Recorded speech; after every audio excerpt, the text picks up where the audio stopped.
Je n'aurais jamais imaginé franchir cette ligne. Pas avec lui. Il s'est glissé hors de moi lentement, presque à contre-cœur. Je n'ai pas bougé. Impossible. Je suis restée allongée là, les bras serrés contre mon corps, respirant par le nez pour ne pas faire de bruit. Mon peignoir était ouvert. La ceinture s'enroulait encore sous une jambe. Je me suis mariée jeune, j'ai élevé 2 enfants, j'ai gardé une maison bien rangée et j'ai suivi les règles. L'amour est devenu routinier, prévisible, stable. Je n'ai pas couru après la passion. Je me suis contentée de maintenir, de sourire quand on l'attendait, d'écouter plus que de parler. Je me suis dit que la stabilité était synonyme de bonheur. Mais j'avais tort. C'est arrivé un vendredi de juin, lourd et humide. Je venais de finir d'arroser le jardin quand mon téléphone a vibré. C'était Rachel, mon meilleur ami depuis la fac. Kay, ça te dérangerait si Ethan restait avec toi ce week-end? Mon père est à l'hôpital. Je dois aller à Tallahassee. Pause. Son fils, Ethan, 17 ans, presque 18 ans. Je me souvenais de lui se cachant derrière ses jambes lorsqu'il venait lui rendre visite. Mais maintenant, il était plus grand que nous deux, la voix grave, avec une assurance tranquille qui nous incitait à y regarder à 2 fois. Bien sûr, j'ai dit oui. Il est arrivé plus tard dans la soirée, sac de sport en bandoulière. Merci de m'avoir permis de rester, Mademoiselle Garrett, s'il vous plaît, ai-je souri. Vous n'avez plus 12 ans, appelez-moi Diane. Il a souri et j'ai remarqué que son regard s'attardait un instant de trop. Je me suis forcée à ne pas le remarquer. Ce soir-là, j'ai préparé des spaghettis, apparemment toujours ses préférés. Après le dîner, nous avons regardé un film plein d'action qui l'a captivé. Je l'ai surtout observé suivre attentivement l'écran, comme s'il cherchait quelque chose. Plus tard, je lui ai apporté des serviettes supplémentaires et je l'ai trouvé assis sur la terrasse, le regard perdu dans le noir. Des lucioles clignotaient dans l'herbe, des cigales bourdonnaient dans la chaleur. Ça va?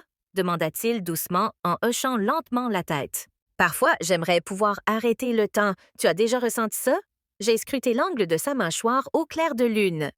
Oui, ai-je dit doucement. Plus que tu ne le penses, il m'a regardé et pendant une seconde, l'atmosphère entre nous a changé, plus calme, plus profonde. Puis il a souri, s'est levé et a dit « Bonne nuit ».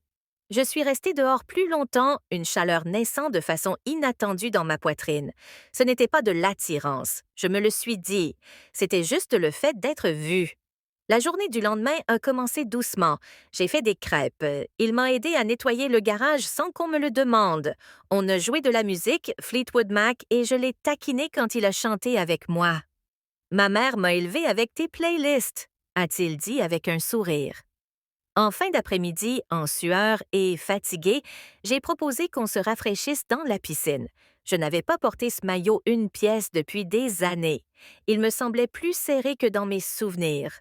Quand je suis sortie, il était déjà dans l'eau, flottant paisiblement. Entre, a-t-il dit, les yeux fermés. L'eau était chaude, on a barboté et discuté, rien de grave, puis il m'a regardé. Tu ne souris pas beaucoup. Cligner des yeux. Je le fais.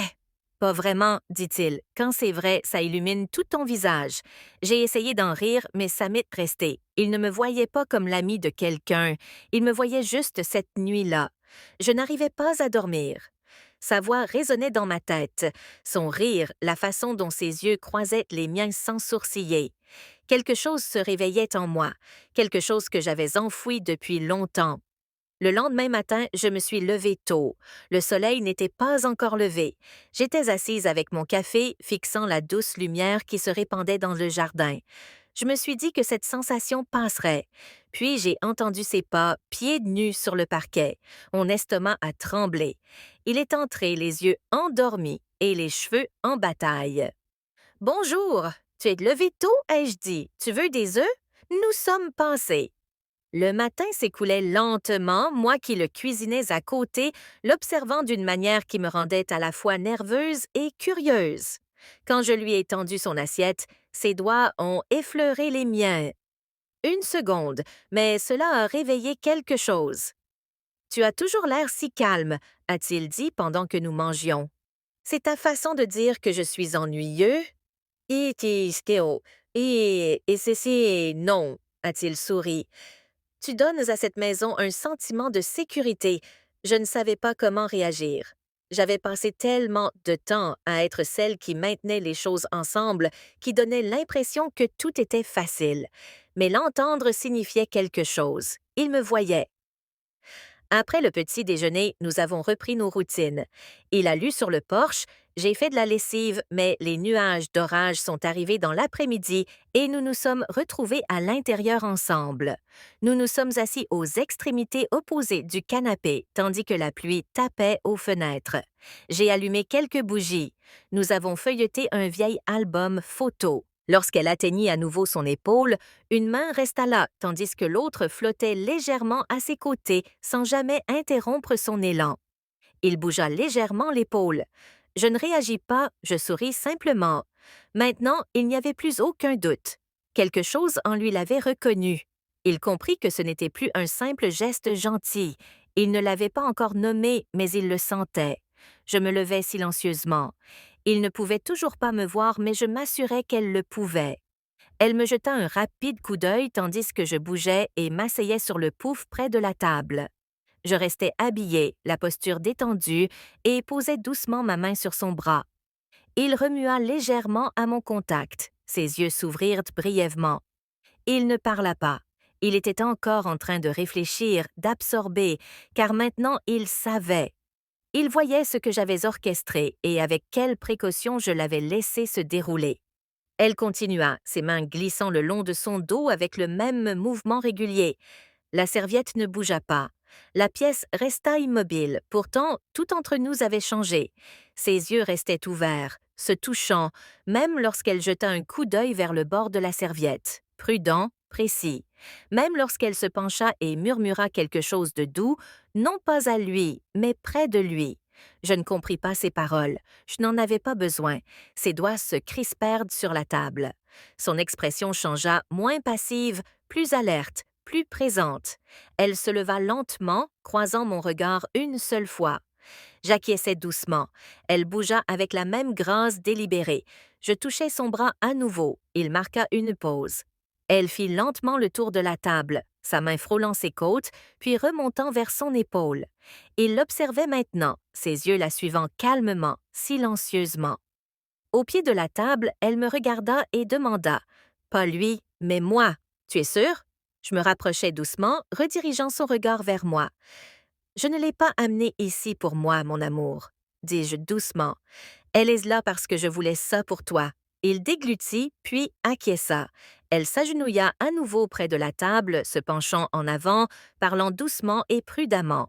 La serviette était toujours intacte. Il remua de nouveau subtilement, mais le sens était là. Je restais à côté de lui, ma main posée sur son bras. Il inclina légèrement de l'essai, essayant de lire l'instant, mais elle répondit pour nous deux. Sa main resta immobile sur son dos jusqu'à ce qu'il se pose. Il bougea légèrement les bras en retour, non pas par confusion, mais par attention. C'était le changement.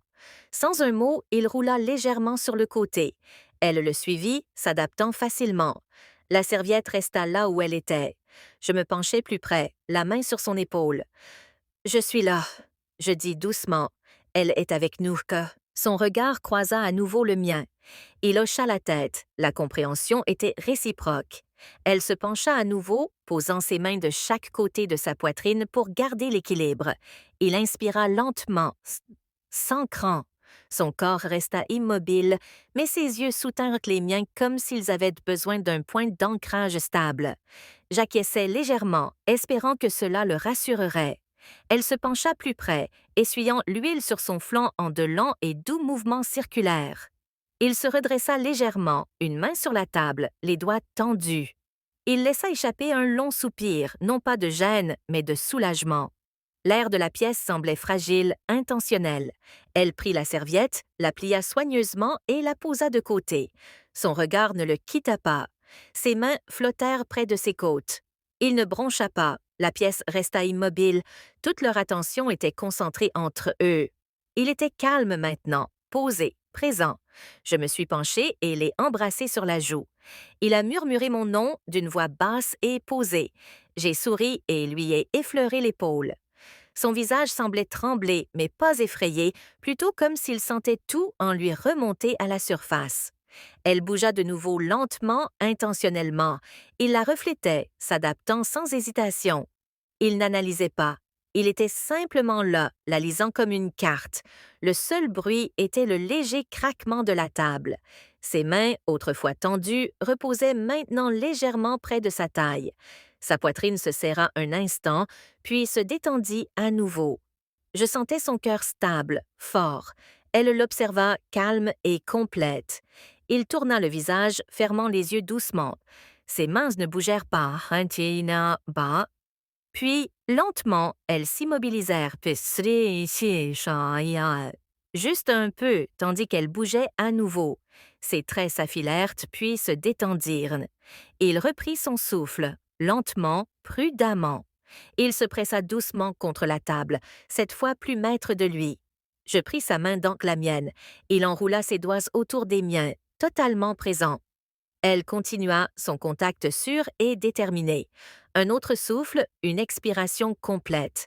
Son corps se détendit. J'embrassai sa tempe, puis me penchai en arrière. Respire, murmurai-je. Elle posa ses mains sur les siennes, les occupant doucement. Elle ralentit le pas, raffermit son énergie. Il ne bougea pas. Il la sentit simplement. Sa respiration était régulière. Son corps n'était plus incertain. Il ajusta ses jambes sous lui, se calant. Je l'embrassai de nouveau rapidement et légèrement. J'en avais besoin aussi. Chaque instant intensifiait notre rythme.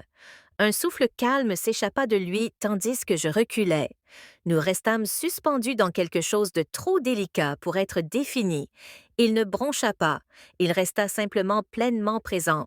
Maintenant, dis-moi honnêtement, que penses-tu qu'il se passait dans sa tête à cet instant? Partagez vos impressions dans les commentaires. Je lis tout le monde. Et si ce n'est pas encore fait, n'hésitez pas à aimer, à vous abonner et à activer la cloche. Vous ne voudrez pas manquer la suite. Merci d'être là.